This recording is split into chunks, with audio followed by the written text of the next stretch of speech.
नमस्कार बच्चों, आज हम एक कविता पढ़ेंगे जो आपकी 10वीं की कक्षा से लिया गया है स्पर्श पुस्तक से, जिसका नाम है पर्वत प्रदेश में पावस। इसके कवि है सुमित्रा नंदन पंत जी। इसका पाठ परिचय और लेखक परिचय हम पहले ही कर चुके हैं। आज हम इस कविता को एक एक पंक्ति को समझेंगे, उसके भावार्थ को समझेंगे और चलिए शुरू करते हैं। पर्वत प्रदेश में पावस।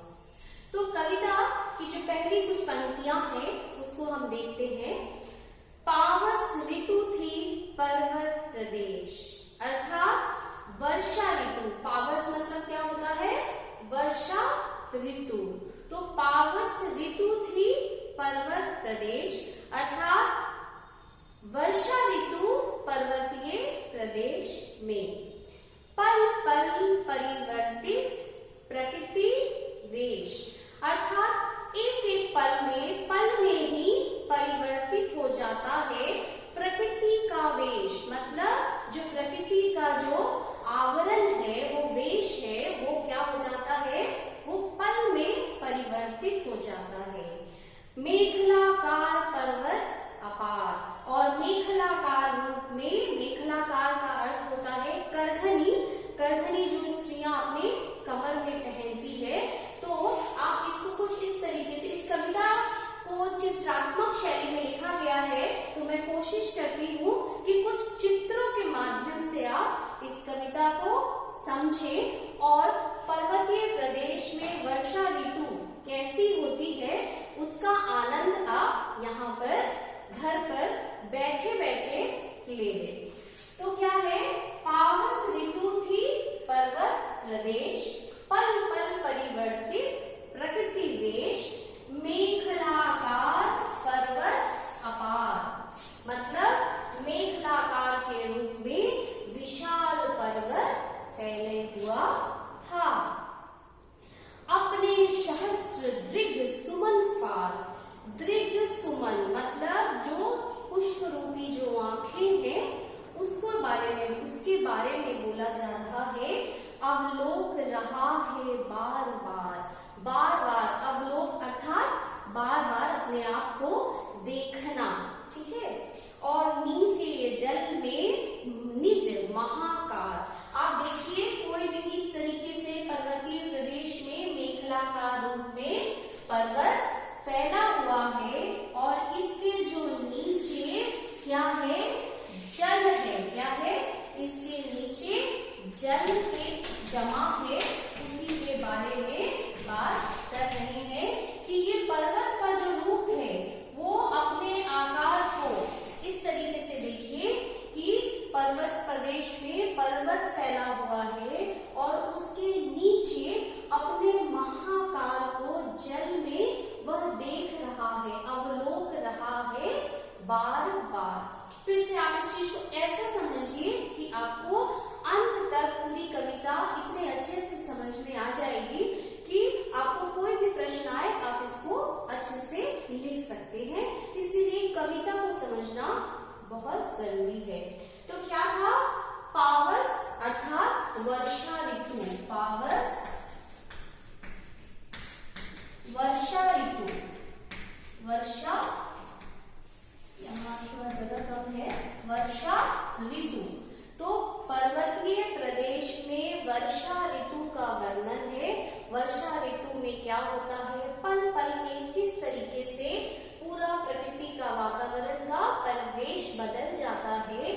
और क्या कह रहे हैं कवि कि मेखलाकार रूप में, करघनी के आकार के रूप में पर्वत फैला हुआ है और अपने आकार को, इसका जो विशाल आकार है उसको अपने नीचे जल में, अपने आकार को जो प्रतिबिंब है इसका, ठीक है, ये जो प्रतिबिंब है उसको देख रहा है, अवलोक रहा है बार बार, ठीक है। जिसके चरणों में पलाताल दर्पण सा फैला है विशाल, अर्थात एक पर्वत के नीचे जो ये ताल है, ताल मीन्स जो तालाब है, उसको वह क्या कर रहा है? दर्पण सा, दर्पण सा इसलिए कहा गया, दर्पण मतलब होता है आईना, तो दर्पण इसलिए कहा गया है क्योंकि यहाँ पे इसका प्रतिबिंब फैला है, प्रतिबिंब दिखाई दे रहा है। आप देखिए किस तरीके से मैंने पर्वत बना के नीचे जल में उसके प्रतिबिंब को दिखाने की कोशिश की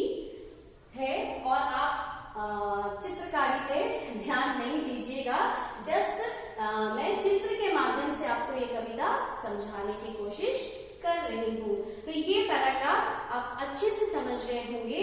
पावस ऋतु थी पर्वत प्रदेश, पल पल परिवर्तित प्रकृति वेश, मेघलाकार पर्वत अपार, अपने सहस्र दृग सुमन पार, अवलोक रहा है बार बार, नीचे जल में निज महाकाल, जिसके चरणों में पला ताल, दर्पण सा फैला है विशाल। ठीक है, अब हम आगे की पंक्तियों को देखते हैं। नेक्स्ट जो है पैराग्राफ, उसमें क्या है देखिए, गिरी का गौरव गाकर झर झर, गिरी, गिरी अर्थात पर्वत, गिरी का मतलब होता है पर्वत, गिरी ये पर्यायवाची शब्द है पर्वत का। तो गिरी का गौरव गाकर झरझर मतलब पर्वत के बारे में, गिरी का जो गौरव है, जो गाथा है, उसके बारे में कौन गा रहा है, झरझर अर्थात मद में नस नस उत्तेजित कर। इस चीज को इस तरीके से समझिए, वो जो झरना है, वो जो गिरी का गौरव गाते हुए वो झरना बह रहा है, मोती की लड़ियों सी सुंदर, छड़ते हैं झाग भरे निर्झर। अब आप ऐसे समझिए कि जो पत्थरों से, चट्टानों से वर्षा होती है, जब वर्षा ऋतु में वर्षा होने के कारण ये जो जल गिरता है वो मोती के समान गिर रहा है, और क्या कर रहा है, वो पर्वत का गाना गाते हुए इस तरीके से गिर रहा है। कौन, निर्झर, झर। ठीक है, गिरिवर के उड़ से उठ उठ कर, मतलब ये जो गिरी है, ये जो पहाड़ है, पर्वत है, इसके उड़ मीन्स होता है हृदय, उड़ मीन्स क्या होता है, हृदय, उड़ मीन्स हृदय अर्थात हार्ट। तो यहां से क्या होता है, जो पेड़, आपको पेड़ इस तरीके से ऊंचे ऊंचे पेड़ दिखाई देंगे, तो वही बोला है, उच्च आकांक्षाओं से तरुवर, तरु मीन्स पेड़, हैं झांक रहे नीरव नभ पर। क्या कर रहे हैं, झांक रहे हैं नीरव नभ मतलब शांत है, आकाश जो है क्या है, वो शांत है, और इस नीरव नभ पर, शांत आकाश में वो अनिमेष, अटल और कुछ चिंता पर, मतलब एक टक होकर चिंता में, अनिमेष मतलब होता है एक टक होकर किसी को देखना। तो आप इसको फिर से समझिए इस तरीके से कि पर्वत के ऊपर जो झरने बह रहे हैं वो मोतियों के माला से, जैसे सफेद मोतियां जो चमक होती है एक, उस तरीके से झरना बह रहा है, और इसके हृदय पर बड़े बड़े पर्वत, अब ऐसा प्रतीत हो रहा है कि उनकी जो आकांक्षा है वो आकाश को छू लेने की आकांक्षा है, तो इसीलिए ये ऊपर आकाश को इस तरीके से देख रहे हैं, अनिमेष, अटल पर कुछ चिंता में। अब आइए जो तीसरा पैराग्राफ है उसको हम लोग पढ़ेंगे और आगे की पंक्तियों को समझने की कोशिश करते हैं। अगला जो पैराग्राफ है उसको समझेंगे, तो सुनिए। उड़ गया अचानक लो भूधर, फड़का अपार पारद के पर।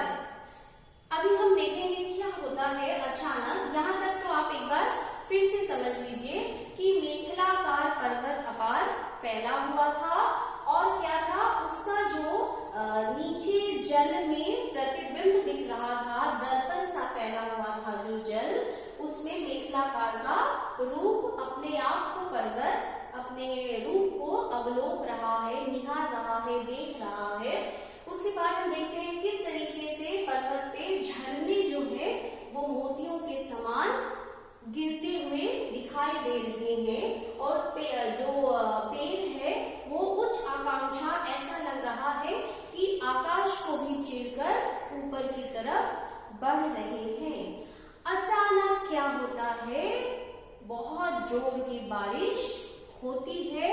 और सब कुछ ऐसा लगता है जैसे सब कुछ ढक गया है। पारद, पारद मतलब होता है मरकरी, अर्थात जिसको हिंदी में पारा कहते हैं। तो क्या बोलते हैं, रब शेष रह गया निर्झर, इतना ज्यादा धुंधला सा फैल जाता है कि जब कुछ दिखाई नहीं दे रहा है और वर्षा हो रही है, तो सिर्फ वो जो वर्षा होने का जो साउंड है, जो आवाज है, सिर्फ वो दिखाई दे रहा, सुनाई दे रहा है, सॉरी, ठीक है। तो क्या है, रब शेष रह गया है, क्या है, सिर्फ साउंड रह गया है। अचानक क्या है, उड़ गया सब कुछ, ठीक है, अचानक जोरों से बारिश होने पे। धस गए धरा में शबे शाल, उठ रहा धुआं जल गया ताल। तो जब बहुत जोरों से वर्षा होती है तो ये नीचे जो ताल है, यहाँ पे भी क्या होता है, सारा जो आकार दिख रहा था वो कुछ नहीं दिख रहा है, और ऐसा प्रतीत हो रहा है कि ये पूरा जो है वो जो क्या हो गया है, फैल गया है, और लग रहा है कि ताल जो है वहां से धुआं उठ रहा है, जो ताल है वो जल गया है। आप ये लाइन देखिए, बहुत सुंदर पंक्तियां हैं। उठ रहा धुआं जल गया ताल, यूं जलद यान में विचर विचर था इंद्र खेलता, इंद्र खेलता इंद्रजाल। यहाँ वर्षा के जो देवता इंद्रजाल के, इंद्र के बारे में कहा गया है। ऐसा लग रहा है कि आकाश में वो एक कुछ इंद्रजाल बिछाए हुए हैं, और वर्षा होने से, ठीक है, क्या है, वर्षा होने से पूरा सब कुछ इतना खूबसूरत सा दिखाई दे रहा है, और जितने भी जो पेड़ है सब कुछ क्या है, सब ढक गए हैं, और वर्षा से सब कुछ ऊपर पारद के समान लग रहा है, और जो नीचे ताल है वो पूरा जल गया है। तो आप देखिए किस तरीके से यहाँ पर्वतीय प्रदेश में वर्षा ऋतु में किस तरीके से पल पल में परिवर्तित होता है प्रकृति का जो वेश है, वो बताया गया है। अचानक बारिश होती है तो जो मोती के समान झरने हैं वो गिरते हैं, उसके बाद अचानक सब कुछ धुंधला हो जाता है, कोहरा छा जाता है, तो सब कुछ ढक जाता है, और फिर अचानक बारिश बहुत जोर से जब होती है तो कुछ नहीं दिखाई देता है कोहरा के कारण, और सिर्फ वो जो आवाज है, जो वर्षा की आवाज है वो सुनाई देता है, और नीचे जो तालाब है उसमें इस तरीके से वर्षा की जो पानी की जो बूंदे वो गिरती है, ऐसा लगता है पूरे तालाब जल उठा है। और इस तरीके से पर्वतीय प्रदेश में इंद्र अपना इंद्रजाल फैलाए हुए है। अचानक फिर आप देखिएगा किस तरीके से धूप निकल जाता है, सब कुछ साफ हो जाता है। तो जो पर्वतीय प्रदेश में वर्षा ऋतु का वर्णन है, इस पाठ में पर्वत प्रदेश में पावस, यहाँ पे सुमित्रा नंदन पंत जी ने वर्षा ऋतु का वर्णन किया है। आशा करती हूँ कि आपको ये पाठ अच्छे से समझ में आया होगा। धन्यवाद।